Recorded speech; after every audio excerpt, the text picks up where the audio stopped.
Hello friends, once again I welcome you on my YouTube channel English with Razwil, and in today's topic we are going to discuss about the present indefinite tense. We have made a video about the basic description of tenses, and now today in this lecture we are going to discuss about the use and the structure of present indefinite tense. First we will discuss about the structure. In the previous video we have described where to use do, where to use does, and where to use we first or where to use we first plus s or es. And now in today's video we will discuss about the structure first, and after that we will come to know where we use present indefinite tense. So let's start. First of all, we will discuss about the structure of present indefinite tense. As far as structure of present indefinite tense is concerned, for the basic understanding, we will divide sentences into four parts: affirmative sentences, and negative sentences, and interrogative sentences, and interrogative negative sentences. So first we will discuss about the affirmative sentences as far as in structure.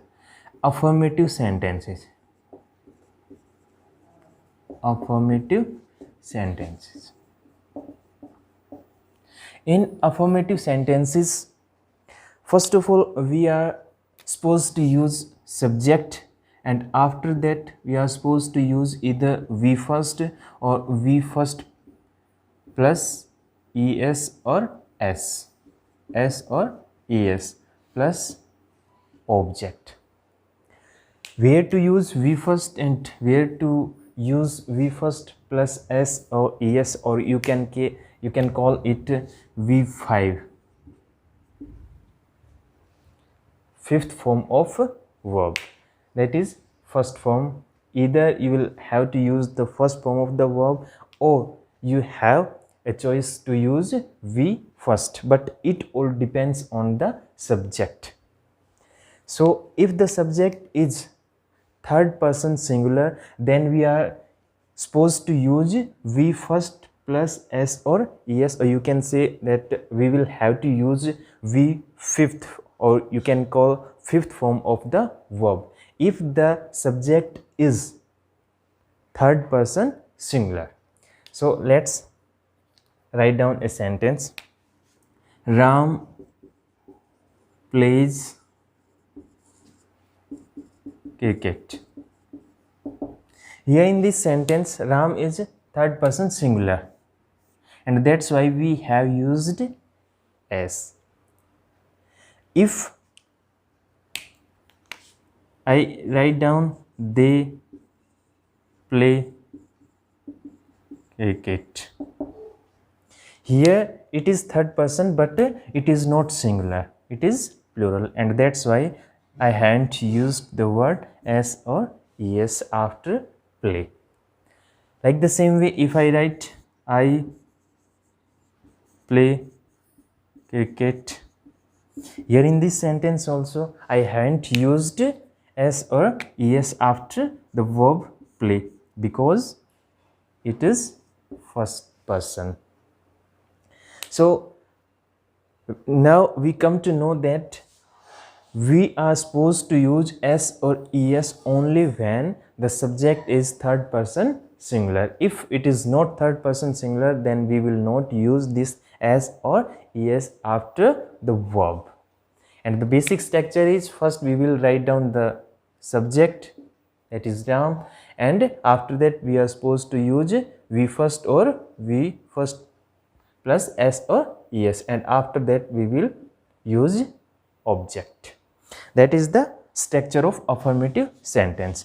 Now after the affirmative sentence, the second part is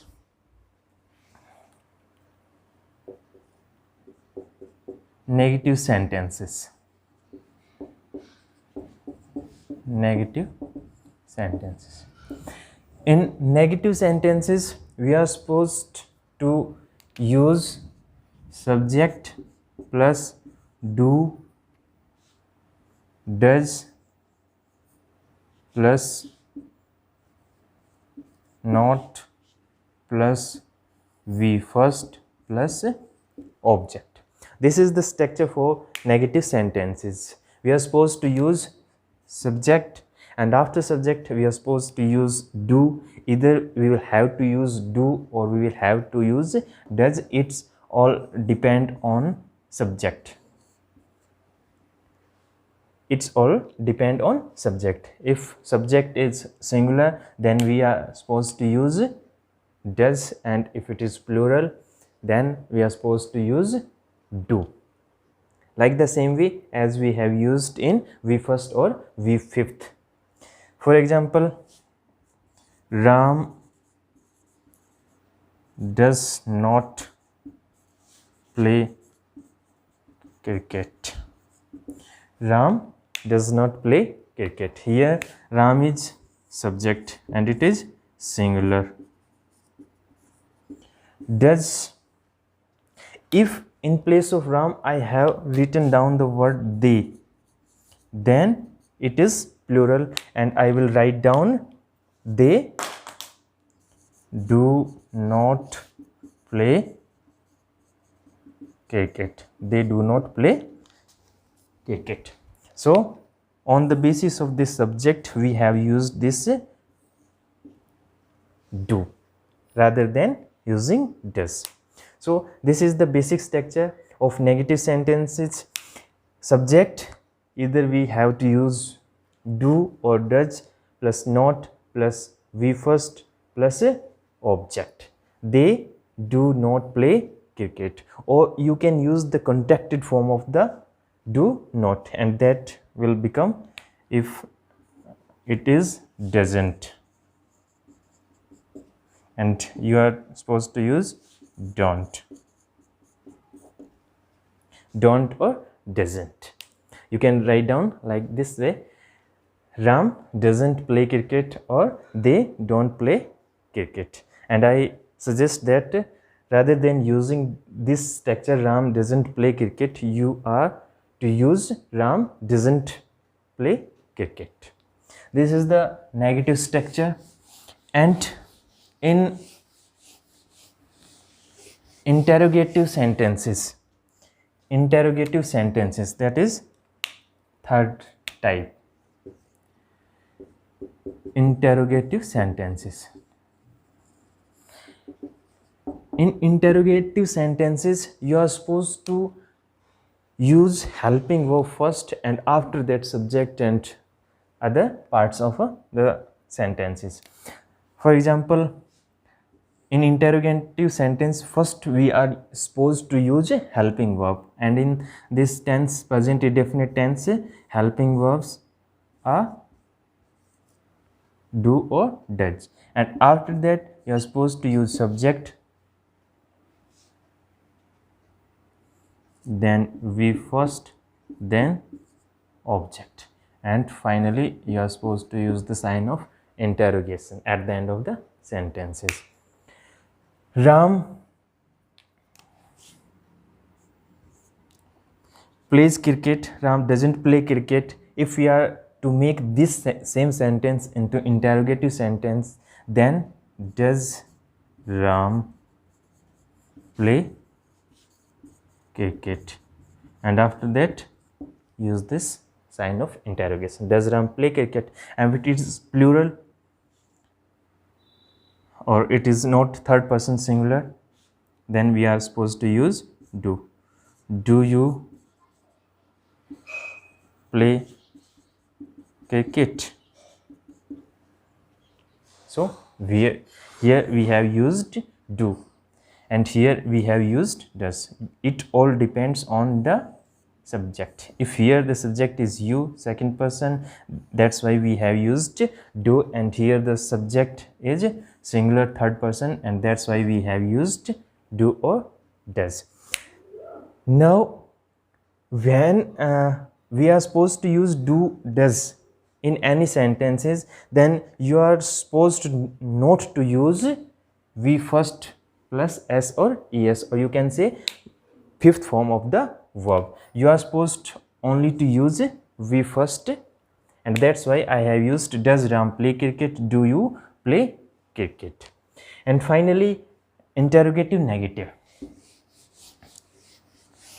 In interrogative negative sentences, that is of fourth type, interrogative negative sentences.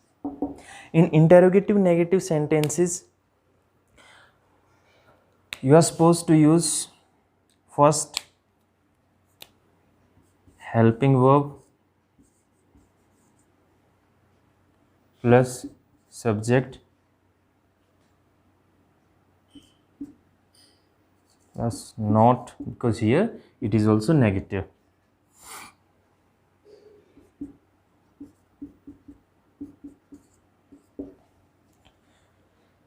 Either you are supposed to use this structure or don't, doesn't.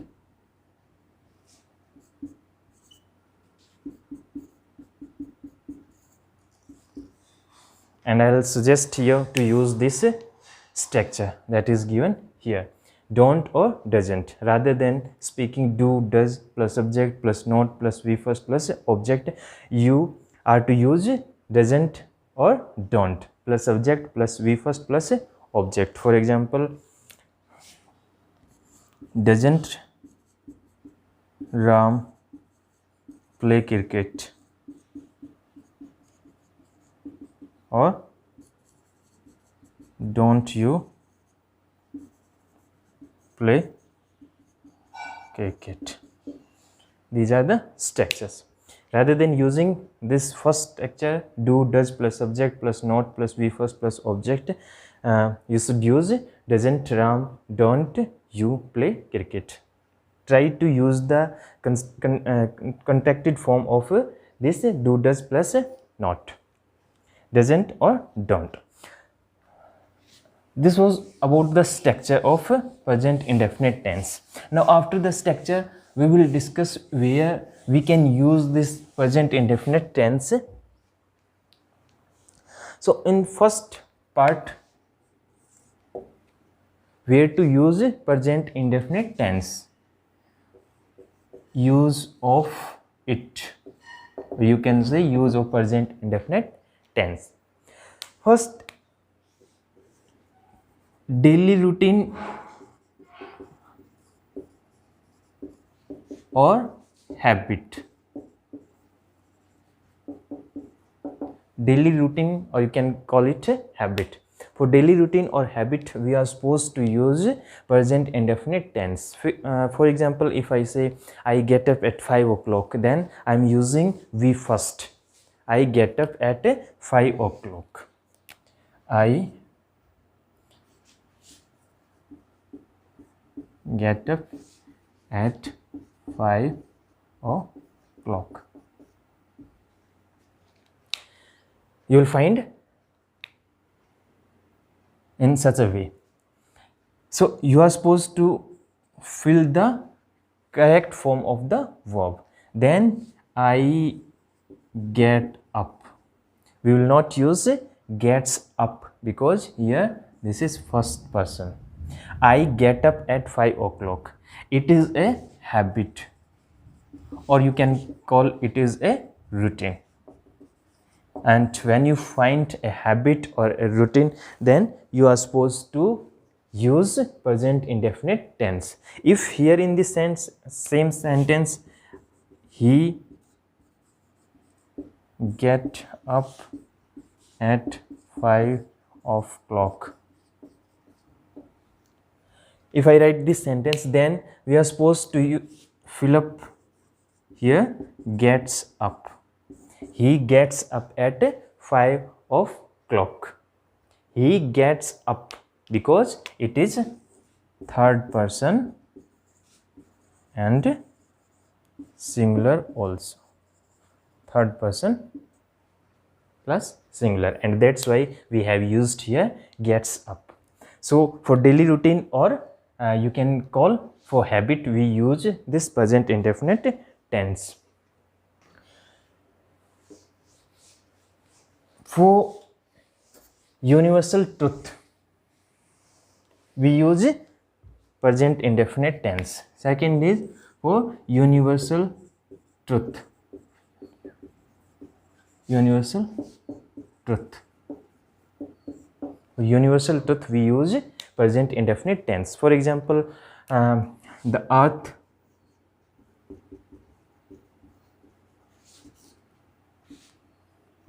yes, to fill up this word.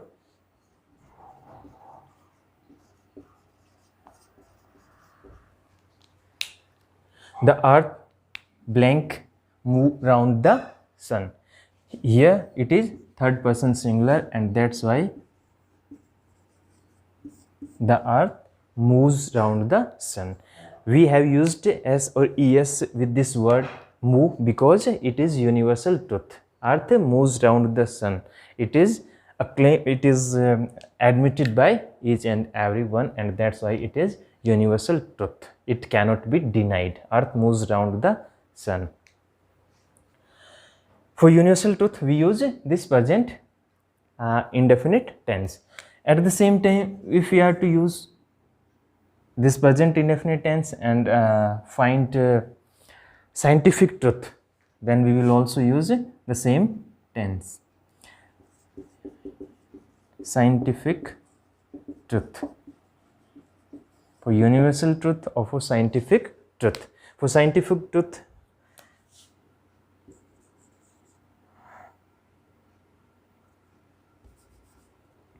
water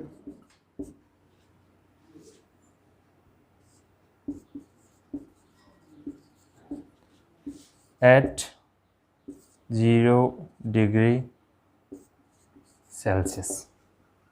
Water freezes at 0 degree Celsius. Why we have used this? Because it is scientific truth. Water boils at 100 degree, then we are supposed to, because it is also scientific truth. Water freezes at 0 degree Celsius.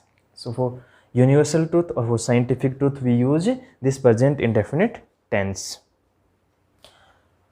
Next,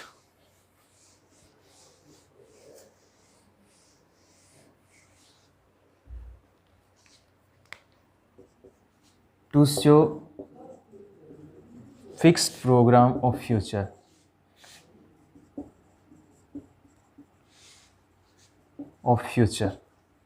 To show fixed program of future. Then if we say that the colleges and universities will open in September or August, and we are to use, we generally use here future indefinite tense, but it is a fixed program and it is also showing the future, and that's why we also can use this here present indefinite tense.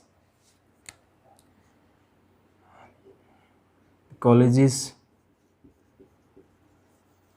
and universities in or September. Colleges will open or open. Colleges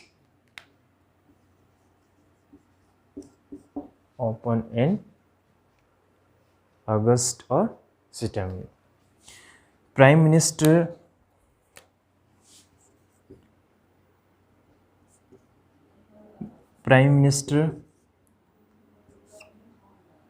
address the nation at 8 o'clock. Prime Minister will address the nation at 8 o'clock, or Prime Minister addresses the nation. Addresses the nation at 8 o'clock.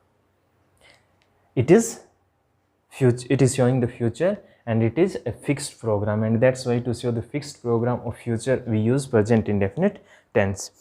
And for live commentary in sports, you might have heard the commentary, and you will find that only present indefinite tense is used in live commentary. So for live commentary, we use present indefinite tense. Rahul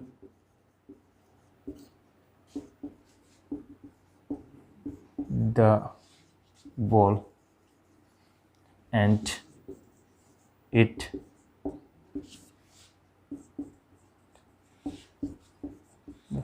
fence. Here Rahul hits the ball.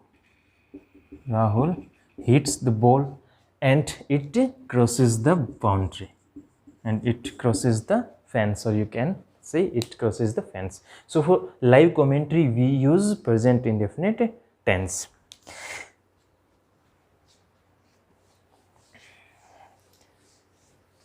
Next is to show the historical events in more lively way. To show historical events in a more lively way.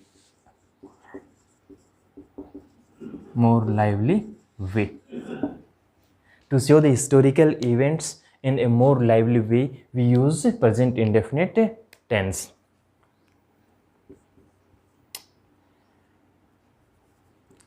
Ram kills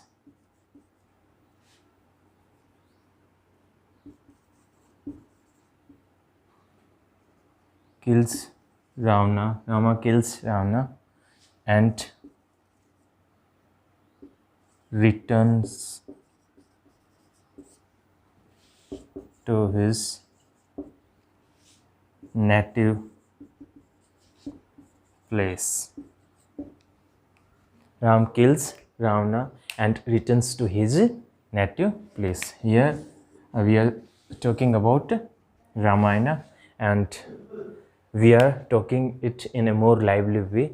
To show historical events in a more lively way, we use present indefinite tense.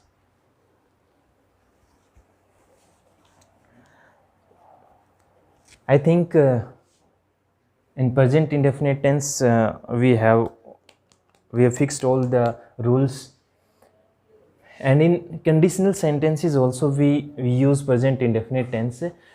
In conditional sentences there is a condition that is called fulfill condition. To show the fulfill condition in conditional sentences, and in conditional sentences fulfill condition,